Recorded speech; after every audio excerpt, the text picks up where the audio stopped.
Bem-vindos a mais um Rolfcast, o melhor podcast de projetistas desse Brasil.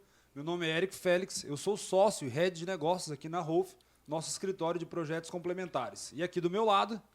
Fala pessoal, sejam todos muito bem-vindos. Como o Eric falou aí, o melhor podcast do Brasil se tratando de engenharia. É isso, hoje a gente vai ligar o foguete aqui, como a gente falou pro pessoal no Rolf Club aí.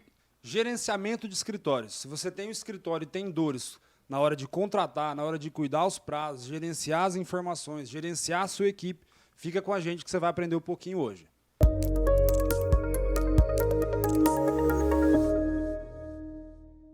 Fala aí, pessoal. Hoje a gente vai falar sobre gerenciamento de escritórios e como a gente tem um escritório há mais de 6 anos, a gente sabe que essa é uma dor muito latente. Então, o que a gente tem aqui?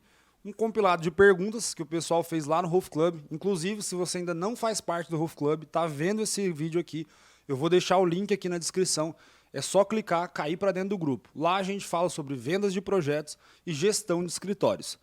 Bom, bora lá. A galera do Rolf Club mandou algumas perguntas aqui. E vamos começar pelo famigerado mapeamento de processos. Já sofremos com isso aí bastante, né, Rodolfo? Ou não? Putz, muito tempo. Isso aí. Bom, o pessoal perguntou como faz um mapeamento de processos, se tem que se importar com isso no começo, se espera, né, quando tiver grande. Bom, o que eu vejo assim, ó, a gente sofreu pra caramba porque lá no começo a gente não pensava nisso, você lembra? Lembro. Então, quando era eu e o Rodolfo, cara, quando era eu e você, o processo era iniciar o projeto E terminar. Era esse o processo, exatamente. O processo era iniciar, terminar e receber, né? E eu vejo assim, ó, quando a gente não cria essa cultura desde o início sobre mapeamento de processo, sobre entender, pô, o que eu faço antes, o que eu faço depois, você não consegue ter controle de qualidade, você não consegue ter escalabilidade. Então, minha visão hoje, né, depois de já ter errado, depois de já ter aprendido. Cara, não importa, se é pequenininho, tá só você trabalhando, você não tem um fluxo grande de projetos, vai começar a ter, começa a aplicar as dicas que a gente faz de vendas lá no Rolf Club, mas começa a pensar em mapeamento de processo. E mais importante, né? Hoje em dia, por exemplo, você lembra quantos projetos você gerenciou quando a gente foi falar lá, quando a gente estava participando das licitações lá? Cara, acho que teve projeto que a gente fez que rodava mais de 30 projetos ao mesmo tempo. Ou seja, 30 projetos. Fora os terceirizados, né? Fora os Então seria terceirizados. estrutura de concreto, metálica, Hidrossanitário, hidrossanitário, elétrico. SPDA, cabeamento, Isso. climatização, enfim, tinha um monte de projetos. Então rodava rodando. internamente uma quantidade grande de projetos, né? E aí terceirizados, que eram os que a gente não elaborava, rodava tipo assim um pouquinho mais. Então dava uns 30 projetos para mais. Legal. E aí, assim, ó, isso é uma outra coisa importante, tá? Na época, a gente usava um software de gestão lá, que é o ClickUp. Acho que a gente usava o ClickUp e o Excel. Eu controlava nesses dois, gestão de tanto a questão de cronograma quanto a gestão das tarefas em si. E aí, o Rodolfo lá, louco no meio da produção com o pessoal, não estava rodando, porque era muito mais projeto, a gente estava acostumado assim, a atender metade disso ao mesmo tempo. E a hora que começou a rodar, estava rodando esses 30 só de um contrato de licitação. E aí volta e meia pingava um particular. A gente ganhou outras licitações, né? Lembra que começou a ter que fazer também tudo meio junto. E aí o Rodolfo pegou e falou assim, cara, eu vou controlar esse negócio. Na verdade, nem falou, né? Ele começou a controlar lá no Excel, lembra? Sim. E aí, pô, a hora que eu vi, eu até falei pro Rodolfo, assim, cara, você tá andando para trás, você vai ficar usando Excel, isso e aquilo. E fala aí, como que foi a sua experiência de controlar esse negócio no Excel? É que assim, a gente enxerga, tipo assim, a ferramenta ela é importante pra caramba, mas o que acontece? A melhor ferramenta, na verdade, que eu vejo é você conhecer os seus processos e entender, tipo assim, quais são os pontos para você entregar o que você precisa. E aí, o que aconteceu? Pô, a gente usava o ClickUp, a gente usava várias ferramentas, só que aí, quando a gente pegou e arredondou o nosso processo mesmo, foi dentro do Excel. Então, a gente entendeu que, assim, o pessoal que está assistindo aí vai ver o seguinte, você vai testar várias ferramentas. E aí, todas as ferramentas que você testar, ela vai deixar uma lacuna ali que não se enquadra com o seu processo. Então, qual que é a dica, baseado nessa experiência do que o Eric está passando para vocês aí, é o seguinte, é a gente entender o nosso processo como um todo, mapear isso, e a ferramenta tanto faz. Então, a gente está dando um exemplo aqui do Excel. Então, você entendendo o seu processo, entendendo como que sua equipe roda, como que funciona todas as etapas, Você arredondando isso no Excel ou em qualquer outra ferramenta vai ser muito produtivo. É claro que a gente tem ferramentas muito melhor, ferramenta de gestão e tal. Só que assim, para o pessoal que está começando, o que, que eu recomendo? Entenda o processo e entenda o básico. E aí uma coisa legal é que você entendendo o básico e jogando isso no seu planejamento, você consegue antecipar os prazos, você consegue visualizar os atrasos. Então, um cronograma, se tratando assim de projetos, um cronograma de projeto, ele é um cronograma como se fosse um cronograma físico de uma obra. Então, se você pegar o conhecimento da faculdade lá, o cronograma de Gantt, que a gente aprende na faculdade para planejamento e controle de obra, é pegar essa ideia e aplicar ele na gestão de projetos. Funciona muito bem, porque obra, exemplo, você pegar uma obra que tem certificação nível A da Caixa Econômica, por exemplo, nível B, né? Acho que são do PBQ-PH, são 27 serviços controlados. Desses 27 serviços, é a planilha orçamentária da obra e isso num cronograma. Então, se a gente trazer essa mesma ideia para a parte de projetos, você consegue gerenciar um grande número de projetos aplicando o mesmo conceito da obra. E bacana assim, ó, alguns pontos importantes dessa parte de processo é o seguinte. Primeiro, mapeamento de processo. Não espera ter o problema para poder mapear. Mapeia antes, cara. É muito, muito importante. Cresce já com a cabeça em processos, tá? Não que você vai ficar cuidando cada mínimo de processo. Conforme você cresce, você tem que sair do operacional, né? E isso envolve também o operacional de processo. Hoje a gente tem uma gerente de projetos para poder cuidar disso. Mas, importante, começa a ter mapeamento de processo, porque sem mapear processo, seu gerenciamento dos prazos, dos projetos, vai ser falho. Segunda coisa importante, que é essa questão do Excel que a gente está brincando aqui até. Eu era contra o Rodolfo usar Excel, mas ele usou o Excel e foi melhor do que a plataforma que a gente estava usando no momento. Então, por que a gente fala isso?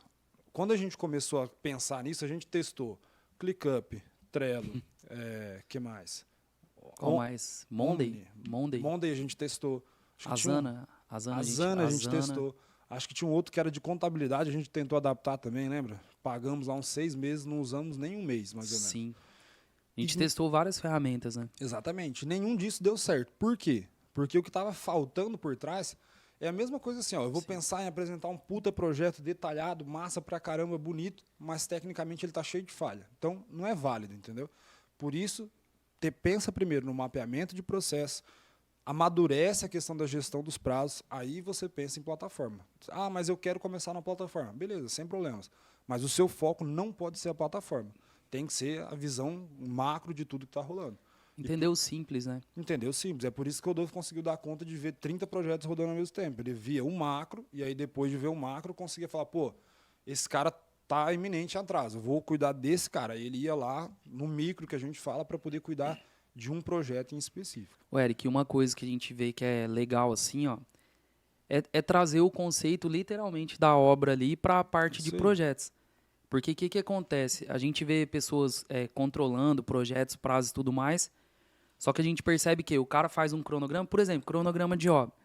O cara faz um cronograma físico da obra lá, vai durar 10 meses. Só que ele não atualiza esse cronograma. É isso aí. Então, assim, o que a gente percebeu? Isso é um insight muito bom para você que está assistindo aí. A gente percebeu que um cronograma, seja ele em qual plataforma for, ele tem que ser atualizado diariamente, porque quem está controlando e gerenciando isso vai conseguir ver os projetos que estão andando, que estão atrasando, projetos que podem ser antecipados. Então, o cronograma ele tem que ser atualizado diário. Então, onde a gente consegue encurtar caminho na elaboração de projetos é justamente nesses pontos. Visualizar tudo que está andando ao mesmo tempo, ver os projetos que são mais rápidos, entender as etapas dos projetos, para justamente conseguir antecipar prazos, conseguir criar estratégia nova, mudar uma equipe, uma pessoa da equipe que resolve mais rápido. Então, assim, o cronograma ele tem que ser atualizado todos os dias. E quem está atualizando esse cronograma tem que ter a visão global dos processos da empresa. Porque tendo essa visão global dos processos da empresa, o cara consegue criar essas estratégias internas para conseguir antecipar os prazos. Então, é um negócio que tem que estar sempre em movimento ali, né? É isso aí. É exatamente o que o Rodolfo falou. O negócio que antes a gente fazia o cronograma e deixava lá, ficava lindo. Dava para colocar na parede se quisesse. Mas se não usa aquele negócio, não adianta de nada. Então, é fazer o cronograma e acompanhar isso todo dia, tá? Ele só é eficiente, né? Falando de eficiência, um cronograma ele só é eficiente quando você consegue visualizar o atraso antes do atraso acontecer. Exatamente. Então, dentro dessa organização de planejamento, exemplo, você tem uns projetos para ser entregado aqui em 30 dias. Se você conseguir visualizar em 15 dias, tipo assim, você tem 15 dias rodando, e aí desses 15 dias você já visualiza, vou ter 5 dias de atraso. É porque o seu processo e o seu planejamento está funcionando. Agora, se você consegue visualizar o atraso só quando você vai entregar, você tem que voltar lá no seu processo, tem que melhorar seus processos. E aí, falando dessa questão de mapeamento de processo, tá? A galera pergunta, pô, mas como que eu faço o mapeamento do meu processo? O que tem que ser feito para poder conseguir fazer? Cara, pensa assim, ó. Você sabe fazer o projeto, não sabe? Então, o que você precisa fazer? Fazer um projeto e ir anotando. E não tenta compensar o mapeamento pelo micro. Micro que a gente fala é o seguinte, exemplo, uma etapa macro, primeira etapa de um projeto estrutural, análise da arquitetura. Tem gente que quer começar fazendo o seguinte, quais são as etapas que eu tenho que analisar dentro da arquitetura? Eu analiso primeiro as paredes, espessura de parede, altura de forro. Não. Primeiro começa pelo macro. Então, quais são os macros? Exemplo, tá? Isso pode variar do seu escritório para qualquer outro escritório. Sim. Análise da arquitetura, lançamento, compatibilização, dimensionamento e detalhamento. Concepção. Macro, concepção. Faltou no início. Concepção no início lá. Então, isso é um macro, beleza? Depois, começa a rodar isso. Vê, o meu macro é isso que eu sigo mesmo? Aí você entra para o mapeamento dos microprocessos, beleza? Perfeito. Porque senão, se você começa querendo fazer, um mapeamento de microprocesso é um negócio gigantesco. Se for colocar no mapa mental, vai dar essa parede inteira aqui. Então, se a gente começa fazendo desse modo já, a possibilidade de vocês desistirem vai ser grande, porque a hora que você vê, assusta, né? E o que é legal também é que dentro disso que a gente está falando, gera parâmetros, né? Exatamente. Então, gera parâmetros, gera métrica. Então, foi até... Você mandou, acho que hoje de manhã, no Roof Club lá, ou foi outro dia, eu não lembro, que você falou assim, a gente gera os dados, gera os parâmetros, e aí depois consegue fazer comparativo. Alguém perguntou lá, né? Tipo, como que a gente cobra, quanto tempo dura o projeto, como cobrar, né? Então, essa parte de como cobrar vai estar em cima disso. Quanto tempo você demora para elaborar. Só que quando você controla os processos, você consegue medir isso. Então, você conseguindo medir, você tem parâmetro até para cobrar um projeto parecido, né? O pessoal me perguntou, acho que foi tipo assim, como que você faz para poder saber quanto tempo vai demorar? Isso, inclusive, na parte de vendas é extremamente importante. Eu só consigo precificar o projeto hoje porque o Rodolfo, junto com a Carol, que é nosso gerente de projetos, me passa as informações. Eric, esse padrão de projeto são tantos dias para poder fazer. E aí eu vou lá e considero isso para na hora de precificar. Então, como que você vai ter esse padrão? É fazendo, cara. Fazendo. Faz, erra. Aí no primeiro você vai demorar mais, no segundo um pouco menos, até que você vai achar um meio termo ali. Então, você precisa de dados para poder fazer análises e melhorias. Beleza? Um próximo tema aqui, inclusive isso casa muito bem, que é a questão do controle de projetos terceirizados, né? Questão de prazo. É o que o Rodolfo já falou ali, sim. Vê o macro. Nunca deixa, se você terceirizou um projeto, eu terceirizei o projeto em 10 dias, tá? Isso é uma coisa que eu falhei nos primeiros, quando a gente terceirizou um número grande de projetos que não eram disciplinas que a gente podia atuar. Eu ia lá, passava o prazo para o cara, você tem 15 dias, fechado, beleza. Aí eu falava com o cara no dia 1, ia falar com o cara lá no dia 13, faltando 2 dias. O que acontecia? O cara não estava nem na metade do projeto. Então, o que eu adotei? Primeiro, sobre prazos. Eu passava 10 dias, eu ia falar com o cara no dia 1, no dia 3, no dia 7 e no dia 10. Beleza? Então, aqui eu estou mapeando. Se chegou lá no segundo contato, o cara tinha que ter, por exemplo, 30% cumprido. Você viu que não tem os 30% cumprido, você já acende o sinal de alerta e começa a marretar aquele cara ali. E como saber se ele tem os 30% concluído? Faz um checklist, macro também, pode ser o macro lá. As principais etapas são essas daqui. E aí você vai falar para o cara, me copia aqui, você já atingiu essa etapa? Já? Então, beleza. Então, entregas parciais, né? Entregas parciais, acompanhando. A única coisa que complica é assim, por exemplo, quando a gente, que é engenheiro civil, não faz projeto de SPDA, e aí tem que terceirizar isso. Então, eu não tenho conhecimento técnico para poder ir lá e ver, o cara está fazendo certo. Aí, o que eu faço? Eu faço esse checklist macro e vou acompanhando por ali. Eu não preciso ter um entendimento, mas eu preciso, pelo menos, saber se o cara está fazendo ou não no prazo, né? E quando a gente fala de controle de qualidade desses projetos terceirizados, é padrão. Então, você tem que ter padronização, né? Até mesmo dentro do seu escritório. Se você não tiver, eu tenho um padrão sei lá, da prancha que eu vou usar, eu tenho o padrão lá do CTB, né? CTB, ou eu tenho esse padrão dentro do Revit. Sim. Não importa onde ou como é o seu processo. Tenha padrões. Se você tiver padrão e o processo, ele mesmo que seja um macro feito, é muito mais fácil. Porque na hora de você, por exemplo, treinar um colaborador, você vai chegar para o cara, primeiro dia, ó, apresentação da infraestrutura da empresa. Os padrões são esses aqui. Então, se você não me entregar dentro desse padrão, a entrega não é completa. Segunda coisa, aqui estão mais ou menos como a gente trabalha. Então, esse é o processo macro. Óbvio que projetista para projetista pode mudar, mas o cara tem que seguir aquele macro ali. Então, controle de qualidade dá para poder fazer mais ou menos por aí. Certo? Sim, bacana. E até falando nesse ponto aí, a questão da terceirização, ela, tipo assim, muita gente enxerga como um problema, né? E realmente, se não for feita uma gestão e um controle em cima disso, realmente vai ser um problema.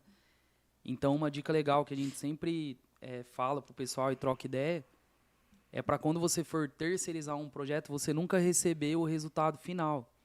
Então, assim, entregas parciais vale muito a pena, porque se o projetista ele não estiver cumprindo o que ele combinou com você na data que ele combinou, nessas entregas parciais ele vai falhar.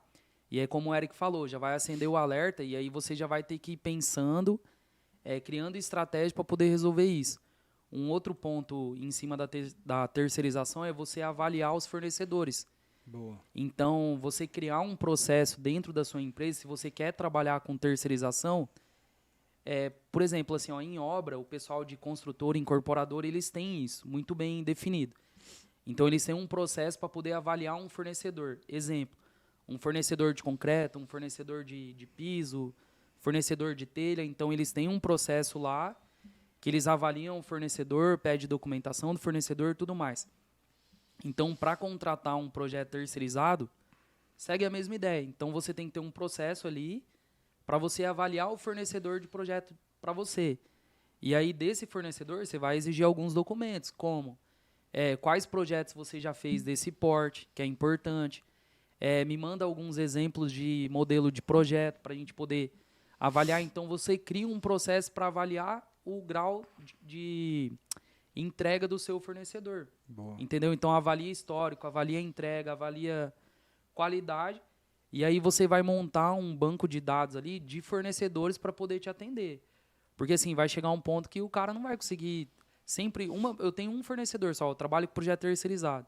Eu tenho um fornecedor que me atende. Se você tiver só um, vai chegar um ponto que esse um não vai conseguir atender, né? É a mesma ideia de equipe interna, né? Então, Exatamente. você tem, e aí já puxando o gancho, que o pessoal perguntou sobre gerenciamento de equipe. Show. Primeira coisa importante pra caramba sobre gerenciamento de equipe é você ter um processo de contratação. Então, igual o Rodolfo está falando, você não vai qualificar o seu terceirizado? Isso. Cara, você tem que fazer a mesma coisa na hora de contratar alguém. Seja estagiário, seja engenheiro, júnior, sênior, tanto faz. O importante é que você tenha um processo. A gente, por exemplo, hoje, quando vai contratar, apesar de fazer um tempo, né, que a gente acertou com a equipe lá e não precisou contratar mais, a gente pega essa pessoa, primeiro, fala para a pessoa o seguinte, anuncia a vaga e coloca lá na vaga, ó, mande o porquê você deve ser contratado no e-mail tal, com o assunto tal. E aí você vai mandar o seu currículo também. Qual que é a primeira avaliação que a gente faz aqui? Ó? A maioria das pessoas, 80% das pessoas, o cara não manda o título que a gente pediu. O que você vai perceber aqui? Falta de atenção ou de capricho. O cara não manda descrição, ou seja, qual que é o interesse do cara naquela vaga? Porque se ele não se der o trabalho de digitar um texto sobre ele mesmo, eu não estou nem analisando se o cara escreve bem, se o cara fala bem. Eu estou analisando só se ele teve interesse em fazer. E terceira coisa, se o cara foi lá e mandou um currículo de qualquer jeito, o currículo, eu não vou chamar esse cara para entrevista. Eu já A vida corto. profissional ele vai ser igualzinho, né? Exatamente, a gente já viu isso. Quando a pessoa, por exemplo, uma das contratações que a gente fez, que foi da nossa gerente de projetos, quando ela entrou lá, cara, ela não tinha nem experiência em projeto. E ela mandou a vaga. Só que o que me chamou a atenção? O capricho, o cuidado nas coisas. E aí ela, inclusive, a gente pede depois, né, tem um teste técnico, onde a gente manda para a pessoa, na época a gente mandava faz aqui um hidrossanitário e um elétrico. Não é para fazer o projeto inteiro, era uma coisa bem mais resumida. Né? Só que aí a pessoa, a maioria ia lá e não entregava, pedia prazo a mais. Lembra do absurdo do cara que falou assim, pô, esse final de semana eu tenho imposto, posso te mandar semana que vem? Não, engraçado é que quando a gente avalia isso, né, a gente na contratação a gente manda um teste, né, e mandou o teste pro cara.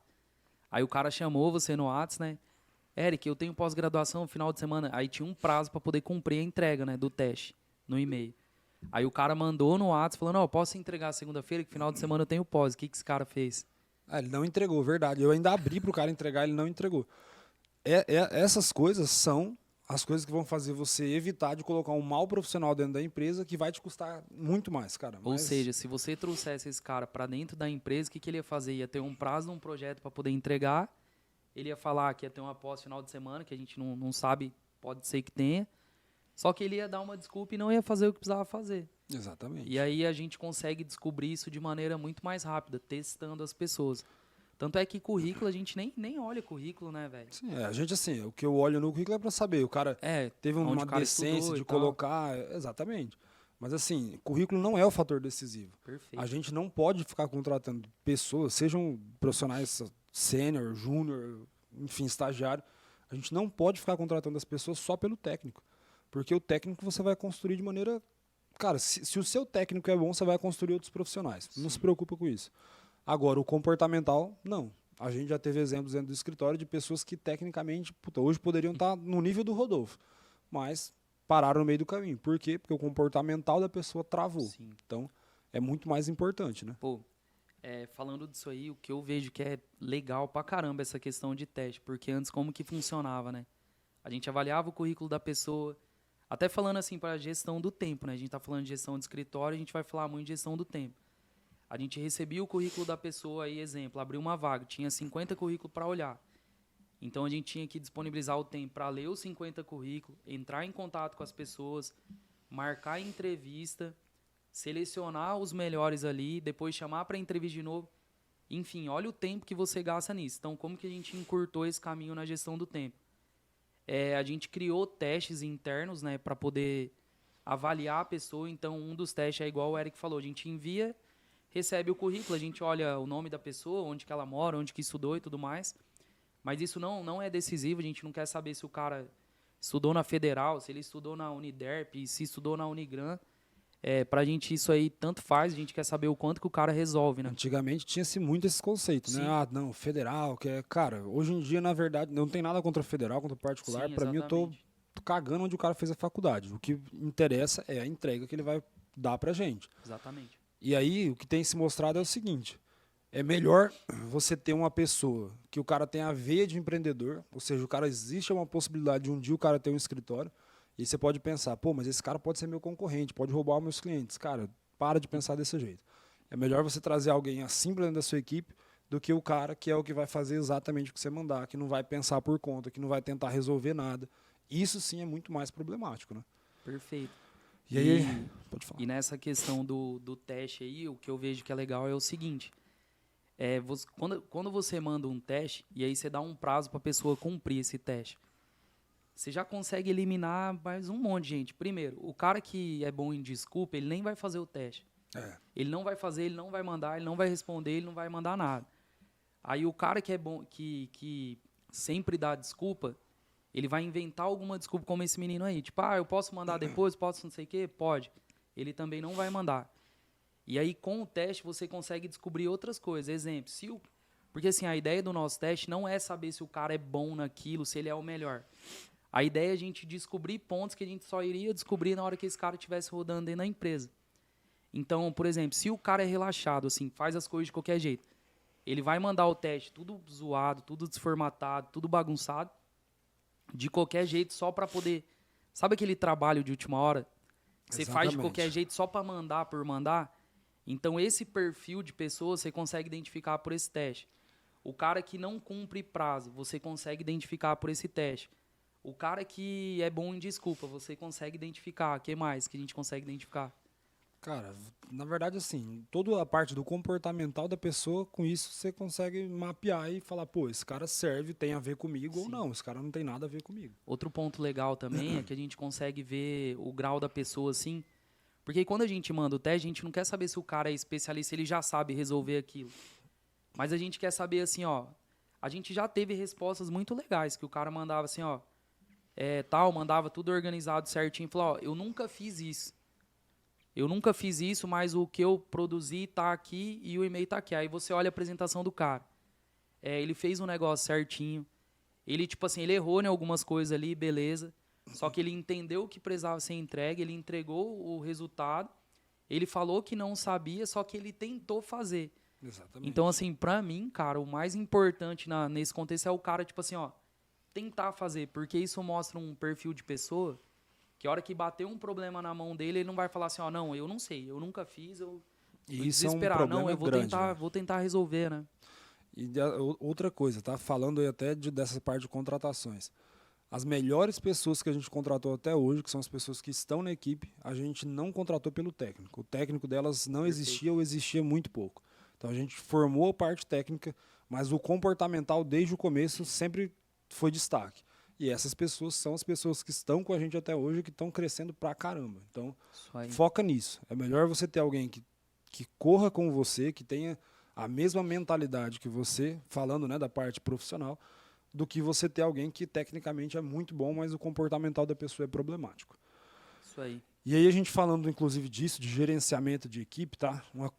Tudo isso que a gente está falando aqui, ó, como contratar, estudo por comportamental do cara, tem a ver com você, não tem. Isso tem muito a ver com a cultura do seu escritório. Então, hoje, o pessoal até perguntou, acho que foi na caixinha de perguntas, pô, vocês já fizeram home office, não deu certo, dá certo, não dá? Cara, dá. O negócio é assim, ó, quando a gente fez o home office, a gente não tinha maturidade suficiente de gerenciamento, de equipe, de prazos. Perfeito. E aí, era no home office, era no presencial, não ia dar muita diferença. Agora, existe um item que se chama cultura empresarial, né? Nesse caso, é a cultura do nosso escritório, que a cultura do nosso escritório é a da proximidade, de estar perto, é de sentar ali, é de rabiscar junto, é de tomar um açaí junto, a gente sai, vai lá, toma um açaí.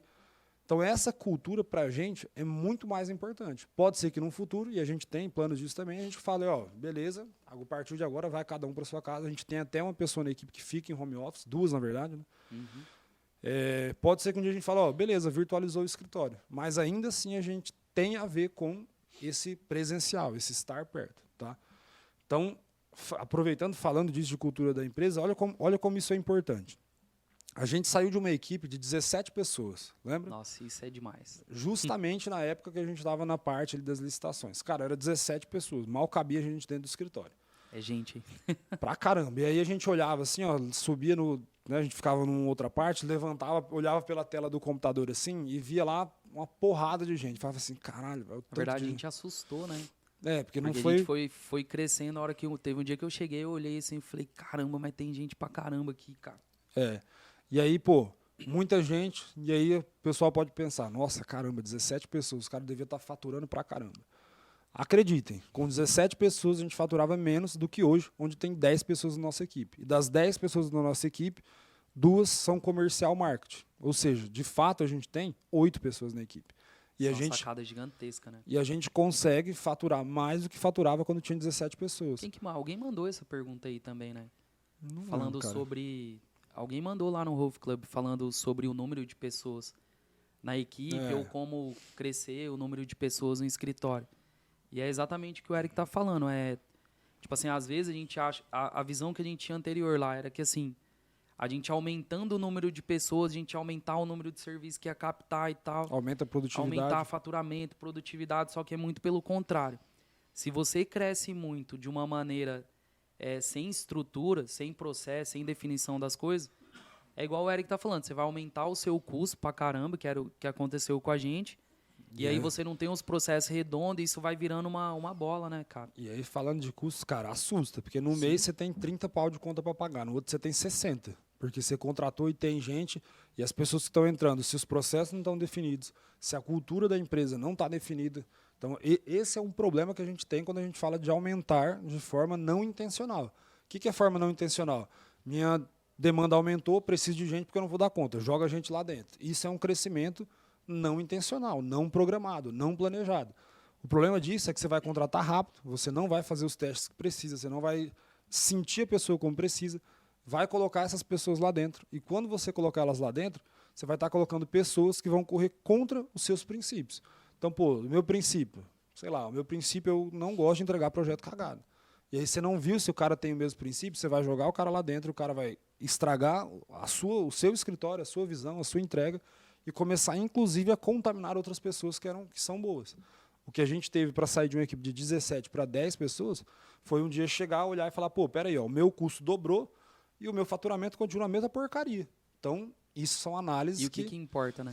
E o que importa no final? Não é eu chegar lá e ter um escritório lindo, tenho um escritório aqui com 30 projetistas, eu tenho um escorregador, eu tenho não sei o que lá. Beleza, mas vamos falar qual que é o seu faturamento. Qual que é o seu lucro, né? Qual que é o seu resultado? Exatamente, mais importante, qual que é o seu lucro? Quanto de grana você coloca no bolso no final do mês? Porque eu também posso ter um faturamento gigantesco, um custo tão alto quanto, e no final do mês colocar um salário mínimo no meu bolso. Para mim não serve de nada. Até esse exemplo que você deu aí, tem empresa que fatura milhões. Só que às vezes o cara tipo, fatura milhões e o lucro líquido dele, sei lá, 1 milhão. Aí às vezes tem empresa que não fatura tantos milhões, mas o lucro do cara é 5 milhões. E aí o que é mais importante? O que é melhor? Você ter uma empresa que tem mais lucro, né? Exatamente. E aí nesse ponto que você falou aí, tem uma coisa bem legal, um insight também disso aí, na questão da demanda, né? Então no começo do escritório, qual que era a nossa visão? Tipo, aumentou muito a demanda, bota gente. E aí é onde as pessoas geralmente erram. Então, assim, não é só aumentar a demanda que você tem que colocar mais gente. Hoje, o exemplo que o Eric deu, a gente consegue resolver mais coisas com menos gente. Consequentemente, isso impacta no caixa da empresa, né? Exatamente. Hoje em dia, quando a demanda aumenta, a gente vai falar assim, meu Deus, sai, contrata, solta a vaga. Antigamente, cara, tem uns grupos aqui da cidade, direto eu mandava vaga. Os caras deviam falar assim, puta que pariu, esses caras vão dominar o mundo daqui a pouco. Mal sabia que Mas vamos mesmo. Mal sabia que na época a realidade não era essa. E aí hoje em dia, quando a demanda aumenta, explodiu, tem que entregar um monte de projetos. Esse mês mesmo a gente tinha 16 projetos para entregar, fora os outros que a gente encaixou, né? Isso aí. Ou seja, acho que deu total aí uns 20 e poucos projetos. Por aí. E o que a gente fez para poder conseguir conciliar isso? Volta aqui, planeja, acompanha esse planejamento e estuda estratégias de encurtar automatização, encurtar processo e cuidar desses processos. Então, hoje, quando a gente tem um boom na demanda, o que a gente faz peraí, volta, olha aqui para dentro de novo. O que a gente pode melhorar aqui? E óbvio que vai chegar alguns momentos, você vai falar assim, melhorei pra caramba, vi tudo que eu podia fazer, que eu podia organizar, eu já fiz. Não tem como. Aí, beleza, aí você vai lá e contrata alguém. Ô, Eric, e outra coisa também, nessa questão do planejamento aí, com o tempo o cara começa a enxergar também o que é mais rentável para ele, né?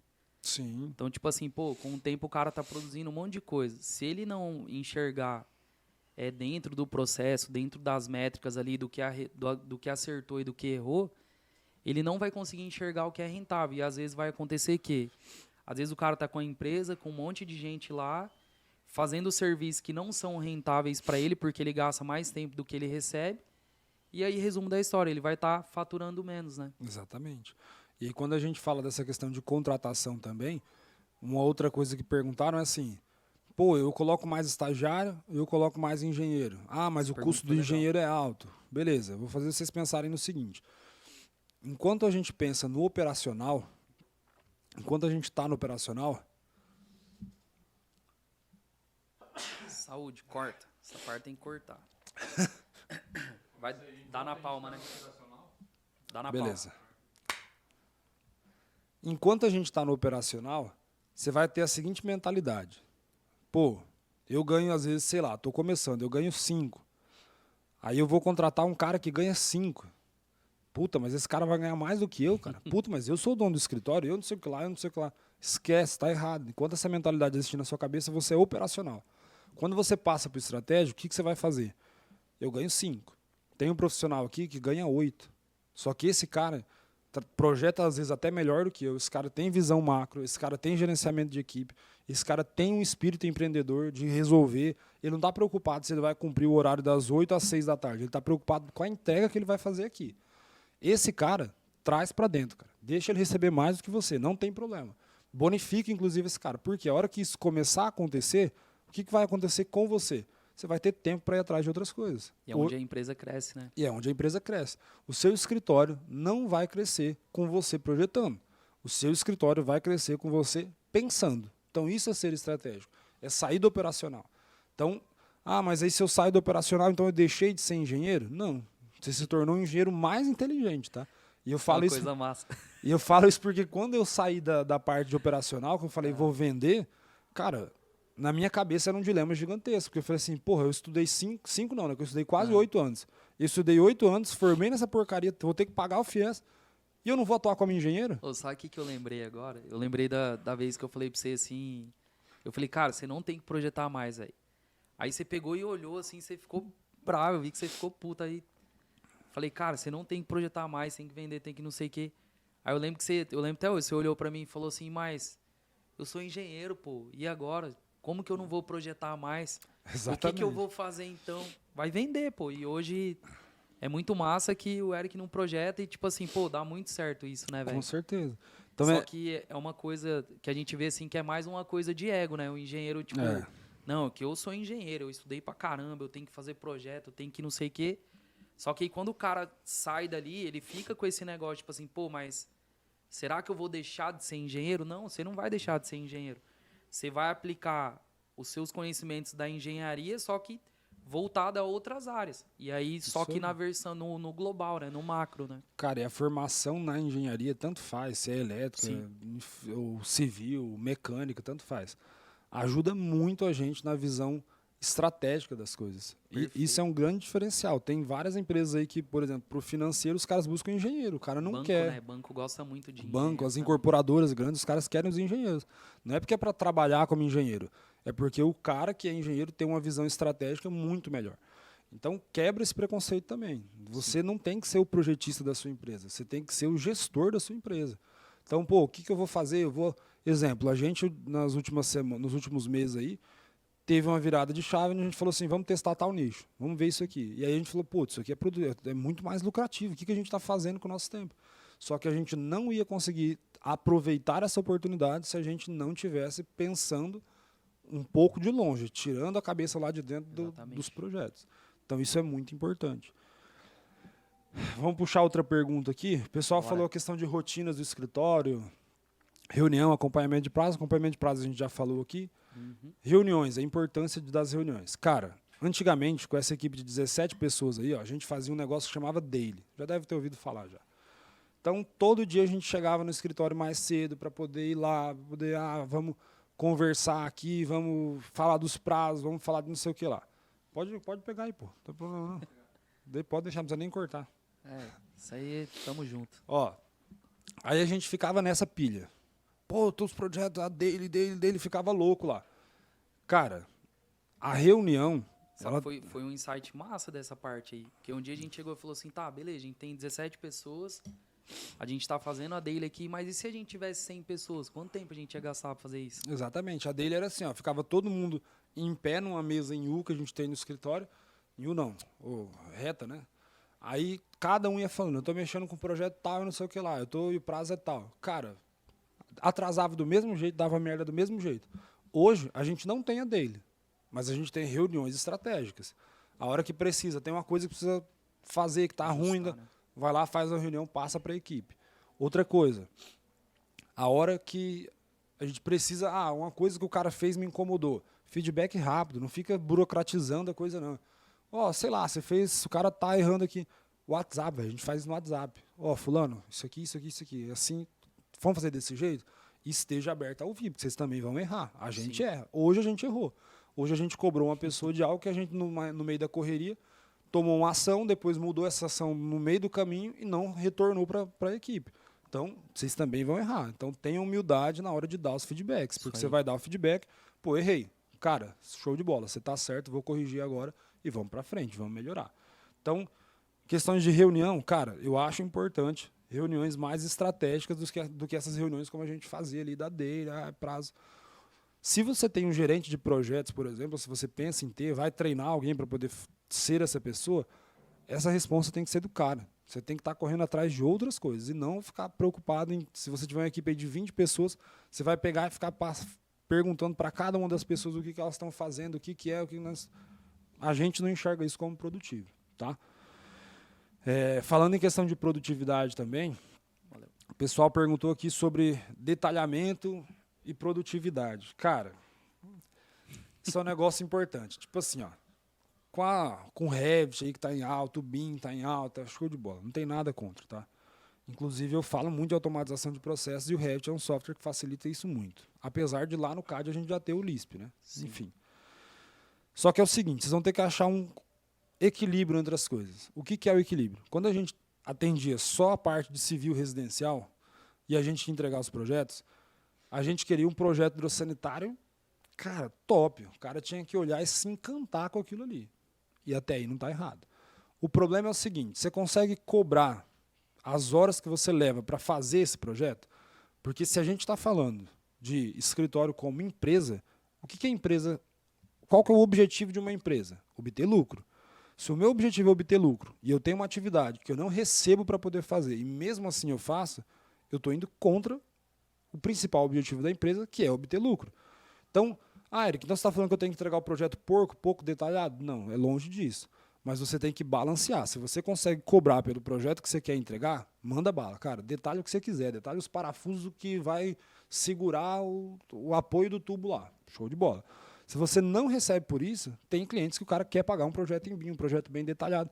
E tem cliente que não, o cara não quer isso. Por quê? Porque ele quer pagar um exemplo de ontem. A gente teve um rapaz aí num dos grupos que a gente participa, que ele passou um orçamento de um estrutural de 3 mil e o cliente fechou com um cara de 760. Aí você acha mesmo que esse cara de 760 vai estar preocupado com o nível de detalhamento que ele vai entregar? Vai nada, vai entregar um pilar com um ferro de 16 milímetros. É isso.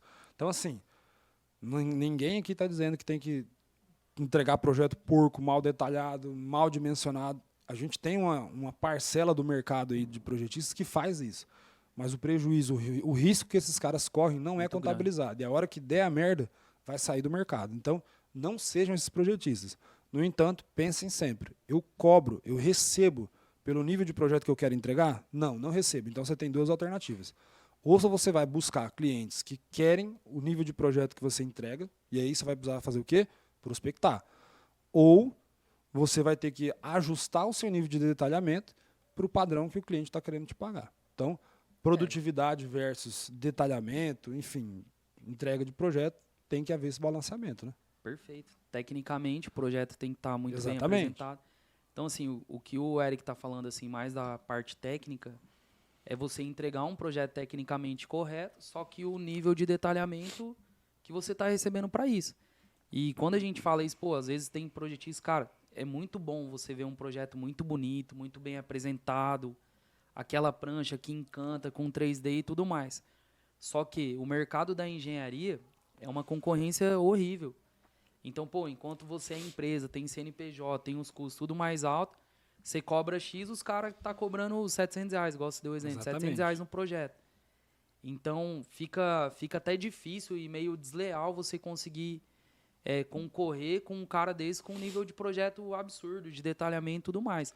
Então, você vai entregar o projeto errado? Não, você não vai. Você vai entregar um projeto tecnicamente correto, só que em um nível de detalhamento menor. E assim, falando sobre dor de cliente, até a gente bater nesse ponto, o cliente que é leigo, sinceramente, tanto faz para ele. O projeto tá no 3D, tá não sei o quê. O cliente ele não quer saber disso. Porque o projeto complementar, como a gente fala, ele é um projeto que o cara contrata na necessidade. Então, quando que o cara vai contratar um projeto estrutural? O cara não acorda, tipo, hoje que vontade de contratar um projeto de estrutura. Não, velho. O cara vai contratar o estrutural porque alguém falou para ele, ó, faz um projeto estrutural porque pode dar problema, pode cair a casa, pode não sei o quê. Então, se você vai entregar um negócio em 3D, em 2D, o cliente que é leigo, ele não quer saber. Ele já está pagando aquilo contra a vontade dele. Exatamente. Aí entra a concorrência do mercado, o cara que cobra 700, e aí o cara que está cobrando o preço justo lá, e aí entra no outro ponto que, tipo assim, que a gente falou até no último podcast, né? Cara, tem quase 10 anos que eu estou na engenharia e os preços dos projetos são os mesmos até hoje. Exatamente. E isso acontece porque a galera não sabe precificar. Ninguém está falando aqui o seguinte, tá? Entrega projeto porco, entrega projeto sem detalhamento, entrega projeto tecnicamente errado, não é nada disso. Então, se na sua cabecinha você está pensando isso aí, presta atenção. A ideia que a gente está te passando aqui é o seguinte, você tem duas alternativas. Ou você vai baixar a qualidade do seu detalhamento, mas sem deixar de entregar um projeto que seja possível de executar, que o cara não vai ficar te ligando toda hora e que não vai ter erro técnico. ou você vai buscar clientes que queiram pagar pelo que você está oferecendo. Isso acontece. A gente, no Instagram mesmo ali eu acompanho algumas pessoas. Cara, tem várias pessoas que têm clientes que o cara entrega um projeto, puta, show de bola. O Léo da Aurora Engenharia lá, olha os prints que o cara faz dos Mas projetos pode dele. ser uma estratégia até de venda, né? Com O certeza. cara falar assim, ó, eu tenho o projeto Plus aqui e eu tenho o projeto tal. Exatamente. Tecnicamente os dois estão ok, mostra a diferença dos dois pro cliente ali, só que esse é mais caro e esse é mais barato. Então, assim, num caso como esse aí, a gente tem pessoas que estão posicionadas desse modo, que os caras não querem. Não é uma questão de errado ou certo, é uma questão de eu não quero entregar um projeto se não for nesse nível de detalhamento aqui. Os Aí projetos. ele eleva o nível, né? do Exatamente. cliente. E aí o cara vai buscar esses caras aqui. Inclusive, a gente falando aí de indicações, a hora que você começa a circular num nicho de mercado, que seria de um detalhamento alto, um custo alto, as indicações começam a vir desse padrão de mercado, desse nicho de mercado que você está. É o jogo que a gente joga hoje. Eu não quero entregar, eu, Rodolfo, a gente nunca quis entregar projeto porcaria. Quando a gente começou a sair do mercado residencial, foi justamente por isso. Porque os clientes que a gente começava, entendam assim, ó, na época a gente já tinha um custo muito alto, a equipe rodando o negócio já estava num nível de custo que a gente tinha duas opções.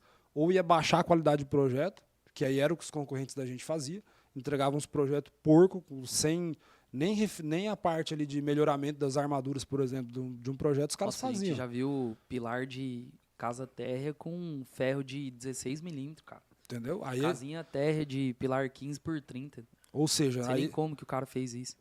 o cara simplesmente cuspiu lá no software. E aí a gente tinha a opção de se igualar a isso para poder aumentar a nossa produtividade e ter uma margem de lucro decente, ou a gente falou assim, ó, vamos caçar outro nicho, ou vamos se posicionar de maneira diferente, buscar esses clientes fora. E aí é onde entrou a nossa decisão. Então, para matar essa ideia, ninguém está falando para poder fazer coisa cagada. Não façam isso, é o nome de vocês. Dentro da engenharia, o mercado... Perfeito. Cara, por mais que a gente fale assim, eu vou captar a gente no Brasil inteiro, o mercado vai te queimar muito rápido. Se você fizer bosta, ó, vai ser assim para você poder sair do jogo. Então, pensem em estratégias para poder equilibrar isso. Até uma das estratégias é o que o Rodolfo falou. Eu vou oferecer o produto A e o produto B. Qual que o senhor quer? Ah, quero esse aqui, eu quero aquilo lá. Ou se o cara vende só o A, vai correr atrás do público do A. Exatamente. O Eric, essa parte de detalhamento aí, até passando pro pessoal, é uma, tipo assim, ó, hoje, como a gente tem, a empresa vai fazer 6 anos, então assim, qual é a parte assim que mais consome tempo em qualquer projeto? Isso é importante. Quem está assistindo, quem está começando a projetar, quem está montando um escritório, entender que detalhamento é onde consome mais tempo em qualquer projeto. Então, às vezes, tem projeto que você gasta um dia para você dimensionar e você gasta uma semana para detalhar. Então, o que eu recomendo, assim, que a gente aplica e melhora cada vez mais? Procure formas de encurtar os seus detalhamentos. Encurtar como? Detalhamento padrão, É isso aí. automatização de detalhamento, criar estratégias para, tipo assim, detalhar, mais pessoas detalhando os pontos que mais demoram. Então, assim, se você conseguir encurtar dentro do processo a etapa de detalhamento, você vai conseguir encurtar muito o tempo de projeto, porque o detalhamento é a parte que mais demora de qualquer projeto. É isso aí. E aí a gente entra numa outra questão, falando dessa parte de demorar, de tempo, isso e aquilo, que o pessoal perguntou lá. Alterações devem ser cobradas? Como que você controla isso com o cliente? Outra pergunta na mesma linha. Prazo de entrega quando existe revisão. Pô, meu prazo era tal, aí o cliente parou, vou ter que revisar, e aí o cara quer que entregue no mesmo prazo. Aqui a gente entra novamente no que a gente acabou de falar, de procurar clientes que tenham a qualificação que você procura. Cara, não é o cliente que vai te escolher só, você também tem que escolher os seus clientes, senão você vai ficar trabalhando loucura o resto da vida. E outro ponto, contrato e especificação. A gente, inclusive, já tem um vídeo aqui nosso falando sobre o modelo de contrato. E olha que engraçado. O contrato é o que vai, cara, é o que vai nivelar todas as suas dores de cabeça a respeito de entrega, de prazo, de recebimento, etc. Revisão, né? Revisão. E é o vídeo que a gente tem menos visualizações. Você sabe por quê? Porque a parte burocrática a gente tende a negligenciar. E é onde o engenheiro toma. E é onde você tem dor de cabeça, né? Exatamente. Você imagina um O cara não contrato. coloca no contrato lá quantas revisões, tudo certinho, e o cliente fala, ó, não quero isso aqui. E aí, você vai fazer Aí o você quê? entrega. Aí o cliente fala, não gostei também, não quero, quero outro. Ó, a gente tem um exemplo claro disso. A gente está atendendo um pessoal fora do Brasil e aí a gente chegou num nível lá, num impasse onde, ó, a gente entregou, o cara pediu uma revisão de projeto que mudava todo o conceito do projeto, ia ter que praticamente fazer outro projeto. Aí a gente fez uma reunião, conseguiu alinhar, conseguiu ordenar ali, e aí eles pediram uma alteraçãozinha.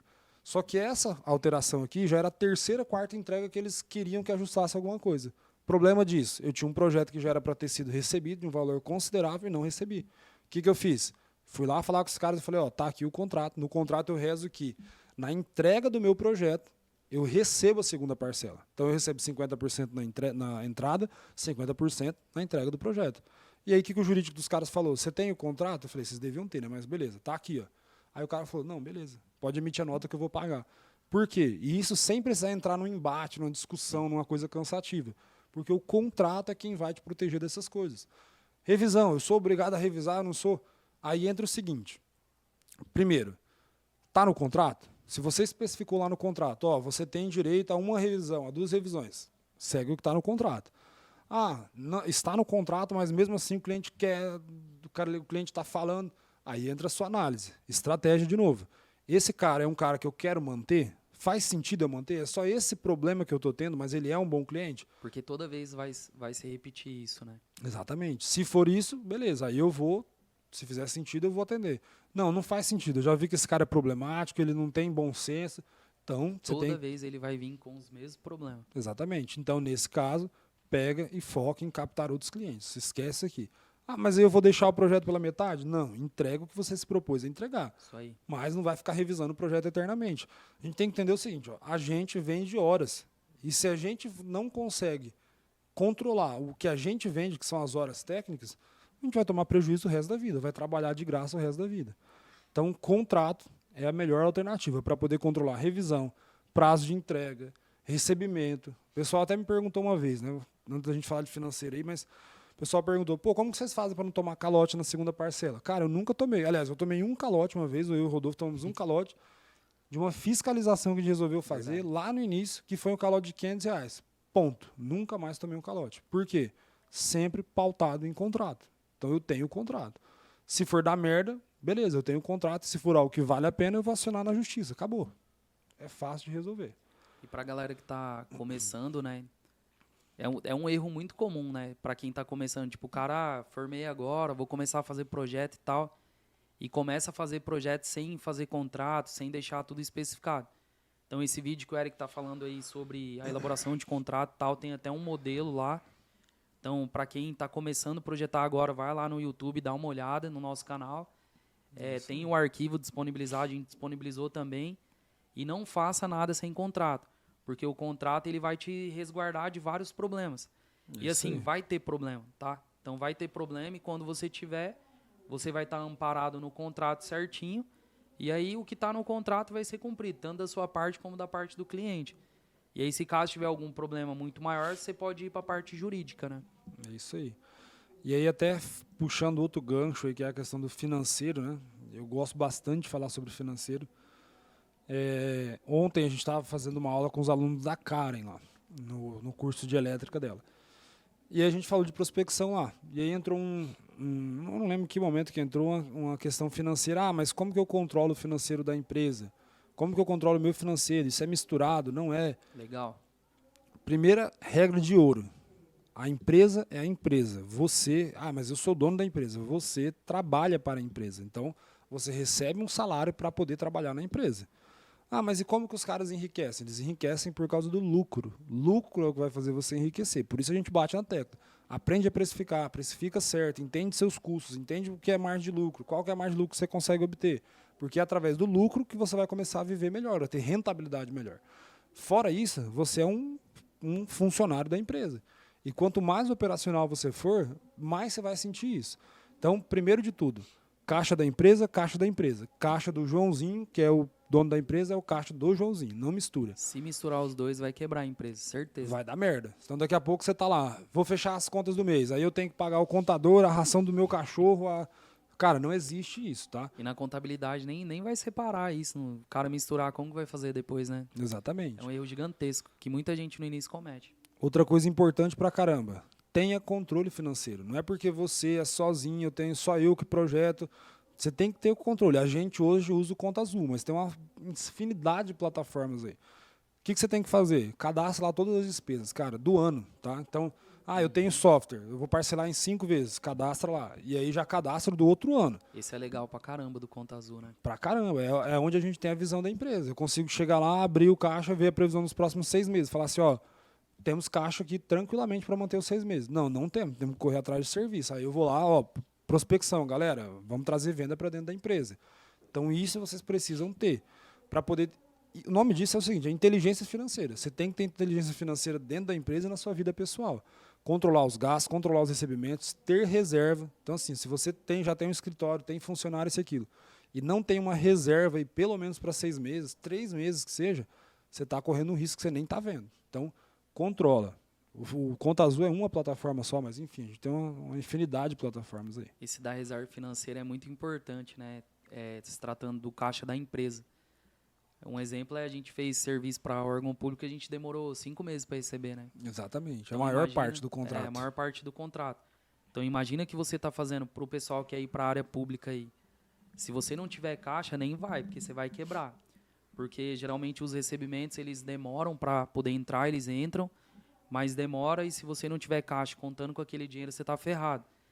Então você conhecer certinho isso aí, não misturar esse dinheiro da empresa com o dinheiro pessoal e ter um caixa ali para eventuais problemas como esse. Isso Então aí. a gente ficou 5 meses sem receber, a gente conseguiu manter a empresa e conseguiu fazer girar justamente por conta dessa mentalidade aí. É isso aí. Então, procurem um jeito, tá? Se vocês quiserem, comentem, a gente grava um vídeo, eu mostro o Conta Azul lá, como que funciona e tudo mais. Mas é importante, vão atrás disso. E aí, puxando outro ponto, financeiro tem tudo a ver com a questão que a gente já falou aqui, que é ser operacional, ser estratégico. A gente pode ter a mentalidade de, eu vou deixar de ser engenheiro. Vocês têm que entender o seguinte, projeto é o negócio de vocês. Então, se o projeto é o meu negócio, não é que eu preciso estar projetando. Vamos um exemplo aí, quando a gente é mais estratégico do que operacional.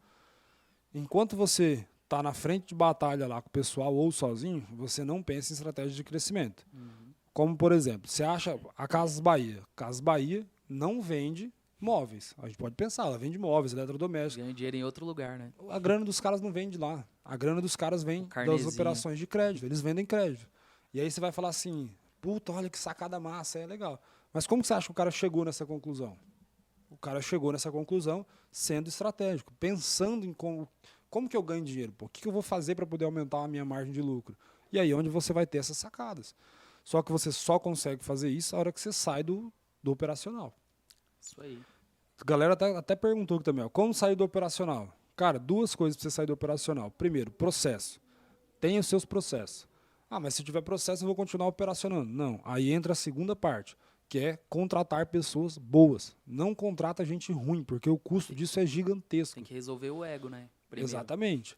Cara, é muito melhor você ter uma pessoa fodástica na sua empresa, que é melhor do que você ter lá um monte de gente que está abaixo de você. As pessoas vão te consumir um tempo violento. O Eric, uma coisa, falando dessa parte de saída operacional, né? Um problema que no início lá a gente tinha.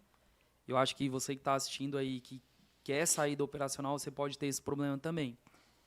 Primeiro ponto que você precisa resolver é o ego.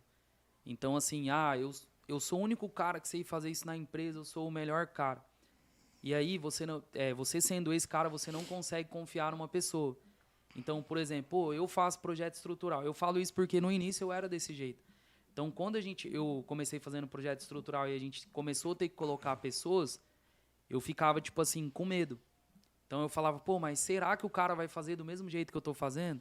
Será que esse cara vai ter a mesma preocupação que eu tenho com a estrutura? E a gente fica com muito medo. Então, assim, o primeiro ponto você não é o melhor, não vai ser o melhor em tudo, então vai ter pessoas melhor que você na sua empresa. Então, se tiver, melhor ainda. Tomara que tenha. Tomara que tenha. Então, esse é o primeiro ponto. Segundo, resolver o ego de que, eu sou o melhor, eu tenho que fazer, eu tenho que conferir tudo. Então, você vai ter que resolver o seu ego, você vai ter que confiar nas pessoas, porque você vai ter pessoas produzindo ali como se fosse você, que às vezes você não vai ter tempo de olhar, de conferir 100%, e esse projeto vai precisar ser liberado. Então, você vai precisar confiar nas pessoas. E aí, seguindo esse trajeto aí, você vai conseguir sair do operacional. Então, igual o Eric falou, processos, aí resolve o ego, confia nas pessoas e cria estratégia para os problemas que estão se repetindo ali para poder ser corrigido. Isso aí.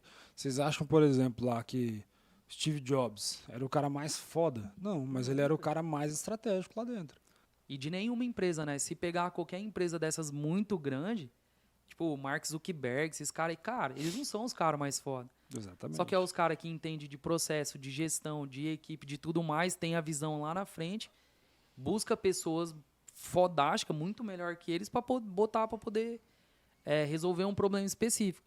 Então, até uma outra sacada aí, para a galera que é da engenharia. Você não precisa ser o melhor, dependendo. Você não precisa ser, quero montar uma empresa de projeto complementar. Você não precisa ser o melhor projetista do Brasil para você fazer isso. Você precisa entender de pessoas, de processo, gestão e tudo mais. Você entendendo isso, você consegue e saber vender, né? Saber vender principalmente. Cara, com isso você já monta uma empresa, sem saber fazer projeto. Por quê? Você vende, capta o cliente, captou o cliente. Você contrata pessoas para poder resolver o problema que você precisa e pessoas que têm o conhecimento melhor que o seu. Exatamente. Ou seja, consegue montar uma empresa de projeto sem saber fazer projeto.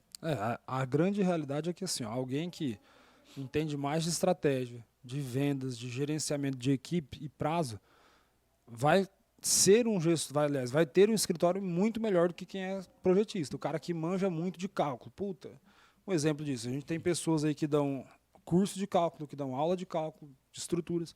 Os caras são muito foda na área deles. Só que esses caras não têm um escritório próprio. Por quê? Porque a parte técnica não é tudo. Então, assim, aqui a gente está falando de pessoas que querem ter escritório, querem ser projetistas autônomos, mas que querem fazer disso um negócio. Fazer tá? crescer, né? Explodir, Exatamente. ligar o foguete do negócio. Exatamente. Então, é por isso que a gente está te falando isso. Você está dizendo então que eu tenho que ser... Não preciso manjar da parte técnica? Não, não é isso. O que a gente está dizendo é o seguinte, precisa ter a parte técnica, mas muito mais importante que isso é a parte de gestão. Se você tiver a gestão, você vai colocar os caras melhores que você aqui para poder fazer a parte técnica. E acho que esse é o maior desafio do empresário, né? Porque geralmente ele começa sozinho, projetando, eu sou o melhor, só eu que resolvo, ninguém vai resolver igual eu. Exatamente. E aí é onde o cara erra. Porque ele tem que correr atrás de pessoas melhores que eles. Ou até na pergunta que o menino mandou aí, eu não lembro o nome, acho que é Reinaldo, que mandou no Rove Club aí. Ele fala, mas aí eu busco estagiários, engenheiros e tal. Cara, boa. Quem você buscar para sua equipe, você tem que treinar os caras para ser 10 vezes, 100 vezes melhor que você. Então, na Rolf lá, a gente tem isso muito claro nos nossos treinamentos, que a gente treina todo mundo igual engenheiro. Então, a gente tem um estagiário agora, por exemplo, que entrou do 4º semestre, e desde o primeiro dia que ele treinou, ele está sendo treinado igual engenheiro. Exatamente. Então, a gente não treina o cara, tipo, ele é estagiário, ele vai dobrar a prancha, ele vai entender sobre engenharia, ele vai aprender a dimensionar, ele vai aprender a fazer cálculo, vai aprender a mexer em projeto, e a hora que ele tá com o conhecimento bom, ele vai resolver projeto junto com a gente. Na verdade, ele vai estar resolvendo o projeto antes de se formar. Antes de se formar. Então, assim, se você vai contratar estagiário, se você vai contratar engenheiro, quem for para poder aumentar a produtividade do seu escritório e tudo mais, você tem que treinar todo mundo para ser melhor que você. Então, se você é a pessoa que mais tem conhecimento no escritório, cara, treina as pessoas para ser melhor que você. Resolve o problema do ego e aí vai ter cara que vai ficar melhor que você e muito. Exatamente. E se tiver, a hora que tiver um cara que ele for muito melhor que você na sua empresa, você tem que ficar muito feliz. Porque esse cara ele vai te dar a liberdade ali para você sair do operacional cada vez mais e entrar no ponto que o Eric falou. Ir para o estratégico, trazer tecnologia nova para dentro da empresa, fazer conexão com novos clientes, correr atrás de novas coisas. E com isso a sua empresa vai crescer. Agora, você sendo o melhor profissional da sua empresa, você não vai crescer. É isso aí. Até essa questão de estagiário ou projetista formado, né? Enfim, algum projetista. Cara, tudo depende. A gente tem estagiários lá hoje que estão com a gente, um inclusive que acabou de sair, que os caras são melhores do que vários engenheiros que já passaram lá. Isso Porque, é verdade. Mas o cara tem o conhecimento técnico? Não. Mas o cara resolve mais do que alguns engenheiros. Por quê? Porque não tem a ver com o conhecimento técnico só, tem a ver com o comportamental também. Então, a ideia, se você tiver que escolher entre um ou outro, aí vamos falar agora de estratégia, tá? reserva uma grana, contrata um engenheiro que seja melhor do que você, ou pelo menos que você acha que ele tem potencial para ser melhor, porque hoje em dia contratar também é uma dificuldade gigantesca, porque a galera não quer saber de ralar, de dar o sangue, tá? Então contrata esse cara. Contratou esse cara, melhor do que você. Aí você começa a colocar esse cara para poder treinar estagiários. Tá aí uma estratégia boa. E olha a liberdade que você ganha. Você correr atrás de novas coisas. Exatamente. Você não vai estar lá, você na frente de batalha, treinando cada estagiário seu. Então, tenta fazer isso. Aí a objeção que muita gente cria é, pô, mas a grana, esse cara recebe caro. Cara, empresa não é só oba-oba, não é só criar o escritório e viver recebendo sempre a mesma coisa e no limite ali sem sobrar grana. Você precisa investir. Como que eu vou investir? Investe em profissionais bons. Então, o investimento, pô. Ah, esse cara vai me custar, sei lá, 8 mil. Eu vou abrir uma frente aqui de 6 meses para pagar esse cara, porque de 6 meses ele tem que me devolver o retorno aqui.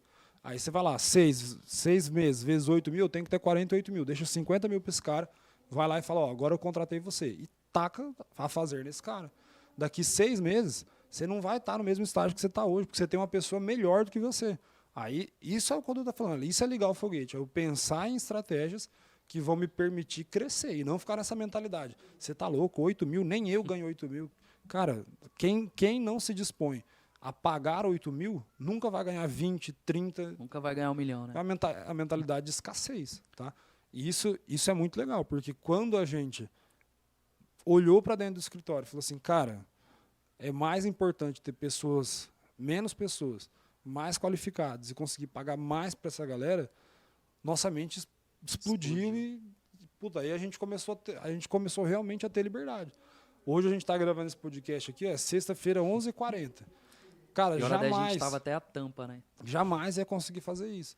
Ah, mas então vocês já estão no nível perfeito, nada dá errado no escritório? Óbvio que não. Isso é outra mentira, tá? Se alguém vender para vocês que o gerenciamento de projetos é perfeito, que é só fazer assim, quem tende a falar das coisas muito fácil, que é muito simples fazer, que é só isso aqui, que é só aquilo ali, tá mentindo. Às vezes nunca fez, né? Então é isso, galera. Espero que a gente tenha conseguido contribuir um pouco com vocês aí dessa parte de gerenciamento, tá? Gerenciamento de projetos, gerenciamento de processos, gerenciamento do seu escritório, de equipe. Cara, isso é um organismo vivo. Então, não se preocupem em atingir o nível de perfeição, porque esse nível de perfeição ele nunca vai existir. O dia que você falar assim, ó, meu escritório é perfeito, você está deixando falhar alguma coisa está passando. Em algum momento a bomba vai explodir aí. Então, entenda que você precisa errar para poder corrigir. É natural, é do processo, não precisa ficar se martirizando. Ah, meu Deus, meu escritório. Cara, é tranquilo. Hoje a gente consegue ter um pouquinho mais de paz, mas a gente também enfrenta problemas lá dentro. Como a gente falou, hoje a gente errou, cobrou uma coisa que a gente não tinha comunicado. Então, é do jogo, é isso e está tudo bem, tá? Mas o mais importante é você estar fazendo. Esteja sempre fazendo, testando, testa gerenciamento, testa cronograma, como que fica melhor para você controlar. Testa, o que mais? Contratar gente. Você falou a melhor palavra. Testa. É isso aí. Tudo que você puder testar e o que vir na sua cabeça, vai testando. Até porque a gente pode vai tirar as próprias conclusões, né? Exatamente. A gente pode estar falando algo aqui que pra gente, puta, é muito bom, dá muito certo. E para várias pessoas que estão assistindo pode dar muito certo. Mas para sua área tem um nicho em específico, algo em específico que, pô, não cola. E aí não tem o que fazer. Um exemplo disso é, por exemplo, quando a gente fala de prospecção. Prospecção, para alguém que prospecta só arquiteto, pô, show de bola. O cara pode traçar uma estratégia X. Agora, para alguém que prospecta B2B, um nicho específico, sei lá, de saneamento, cara, não tem como você encontrar esse cara lá no Instagram e mapear a vida do cara pelo Instagram. São outras estratégias. Perfeito. E o gerenciamento de projeto é a mesma coisa. Testa. Testando uma hora dá certo. Confia no processo. É isso aí, gente. Obrigado para quem assistiu até agora. Espero que vocês tenham gostado, tenham curtido o conteúdo. Se ficou alguma dúvida, comenta aqui embaixo pra gente. Vai ser um prazer responder vocês. E se você ainda não faz parte do Roof Club, entra lá. Cara, entrou no Roof Club... Liga o foguete, hein? Liga o foguete. E você consegue, com certeza, cara. Já tem um monte de gente que mandou isso lá. Você consegue melhorar as suas vendas aí muito. Só dica gratuita. Insight que a gente manda. Tá legal, né? Porque a galera do Roof Club, ele tá... Tipo assim, a gente tá passando os insights, eles estão produzindo coisas isso também. Aí, mano. Então a gente viu que do vídeo do portfólio lá, bastante gente produziu o portfólio. Verdade. Mandou o portfólio lá no grupo. Então a gente tá bem feliz com com o conteúdo que a gente está produzindo e como a gente está ajudando essa galera, né? Isso aí. Ontem lá a gente bateu 500 pessoas, agora já está em 510, alguma coisa assim. Então, se você não faz parte, tá o link aqui na descrição desse vídeo, entra, cai para dentro lá, que vai fazer diferença na sua vida na parte de vendas. Fechou? É isso aí, gente. Espero que vocês tenham gostado. Assistam os vídeos aí e precisando a gente tá por aqui. A gente se vê na próxima. Até mais. Isso aí, até mais.